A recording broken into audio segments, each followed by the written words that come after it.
Vaccinations are given to children in the early years of life to help ensure that infants will be protected against diseases that usually occur in those early years. When and if vaccines are delayed or are not given at all, it is very risky, since it will lengthen the time that an infant is susceptible to diseases that can have dangerous complications, especially for younger children. The MMR vaccine was licensed in the United States in 1971. This vaccine contains a live strain of the measles, and it does cause an asymptomatic or mild infection that can be transmitted to other children. The measles cases, from approximately 500,000 cases and 500 deaths per year, have gone down to just a few dozen cases per year in the United States. Most of these cases have occurred in unvaccinated children. It is recommended that the MMR vaccine be given to children between the ages of 12 and 15 months, and a second dose should be given between 4 and 6 years of age. Autism is defined as a group of developmental disabilities characterized by impairments in social interaction, communication, and repetitive behaviors.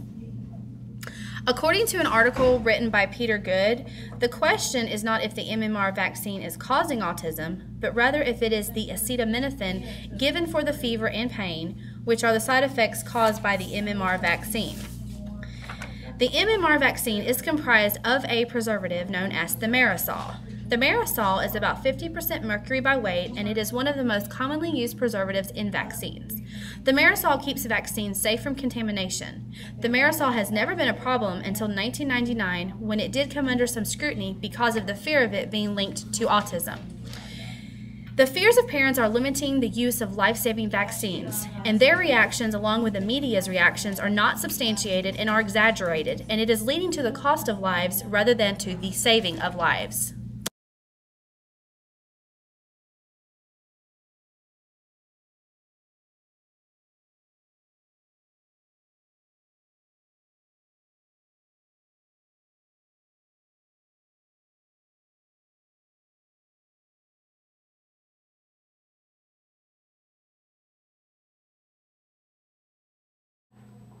Yes, I did have my child vaccinated with the MMR vaccine when she was born, and then every increment thereafter, and she is now 5 years old.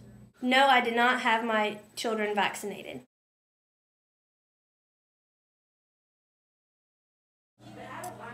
So that my daughter would not only be healthy at home, but also at her daycare, where she would be spending most of her time during the week.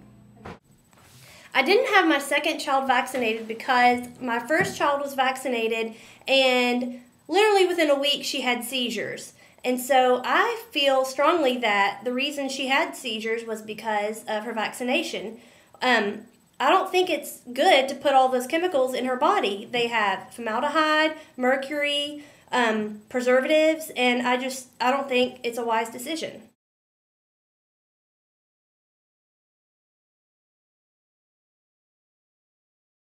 The main person who influenced me to have my daughter vaccinated was her pediatrician. He knew that she would be attending daycare on a regular basis, and his belief for all children is to be vaccinated so that they can avoid contracting any diseases or life-threatening illnesses. Also, my family encouraged me to do the same. I do have nieces and nephews who were all vaccinated, and they've all had good luck with it. They're all healthy children, and they all attend kindergarten or daycare. And then also my friends who had children around the same age had their children vaccinated, and they all attended a daycare as well. So overall, I had everyone influencing me on the positive of the vaccinations for my daughter.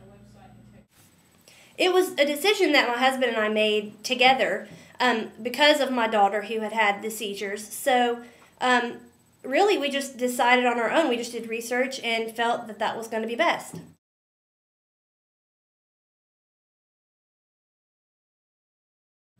I did take into consideration what the media was portraying regarding the MMR vaccine and autism.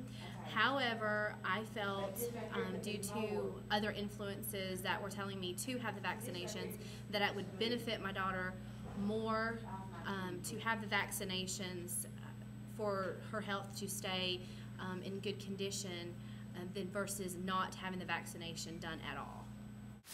No, the media didn't really influence my decision not to vaccinate. I just feel like now it's more common to do either or. When my kids were younger, it wasn't even a question. But now more people are exploring the option to not vaccinate.